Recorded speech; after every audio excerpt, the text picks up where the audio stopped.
Hi guys, ഇത് കണ്ടപ്പോൾ നിങ്ങൾക്ക് എല്ലാവർക്കും മനസ്സിലായിട്ടുണ്ടാവില്ലേ? കോഴിക്കോട്ടുകാർക്കാണെങ്കിൽ മനസ്സിലാവാണ്ടിരിക്കില്ല ഇത് എവിടെയാണ് സ്ഥലം എന്ന്. നമ്മുടെ സ്വന്തം പുതിയാപ്പലാണ് കേട്ടോ. പുതിയാപ്പ എല്ലാ ഉത്സവത്തിനും ഇതുപോലെ റോഡൊക്കെ ഭംഗിയായി ലൈറ്റിൽ ഇങ്ങനെ വിരിച്ച് വെച്ചിട്ടുണ്ടാവും കേട്ടോ.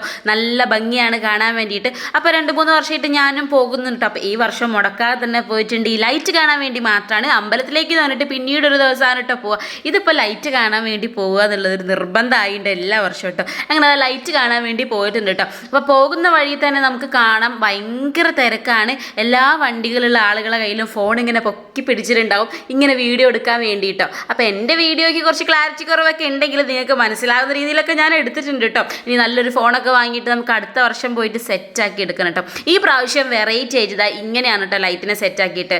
എല്ലാ പ്രാവശ്യം ഓരോ വെറൈറ്റികൾ അവർ കൊണ്ടുവരും. ഒരുപാട് ദൂരെ മുതൽ ഈ ലൈറ്റ് ഇങ്ങനെ സെറ്റാക്കി അമ്പലം കഴിഞ്ഞിട്ടും ഈ ലൈറ്റ് ഉണ്ട് കേട്ടോ. അമ്പലത്തിൻ്റെ ഗോപുരമൊക്കെ കാണാൻ എന്ത് ഭംഗിയാണെന്നറിയാം. എന്തായാലും ഈ വർഷം കൂടെ എനിക്ക് പോയിട്ട് കാണാൻ പറ്റിയിട്ടുണ്ടായിരുന്നു കേട്ടോ. നല്ല ഭംഗിയിൽ ഈ പ്രാവശ്യത്തെ വെറൈറ്റിയാണ് നിങ്ങൾ ഇപ്പോൾ കണ്ടുകൊണ്ടിരിക്കുന്ന ഈ സംഭവം കേട്ടോ. ഡിസംബർ ആയിക്കഴിഞ്ഞ് ക്രിസ്മസ് ഒക്കെ കഴിഞ്ഞ് ന്യൂ ഇയർ ഒക്കെ ആവാനായി കഴിഞ്ഞാൽ ഞങ്ങൾക്ക് ഇവിടെ ഒരു അഹങ്കാരമാണ് കേട്ടോ. പുതിയാപ്പയിലെ ലൈറ്റ് കാണാൻ പോകണം. പിന്നെ നമ്മുടെ മാനാഞ്ചിറ സ്ക്വയറിലും നല്ല അടിപൊളിയായിട്ട് ലൈറ്റൊക്കെ സെറ്റാക്കി വെച്ചിട്ടുണ്ട് കേട്ടോ.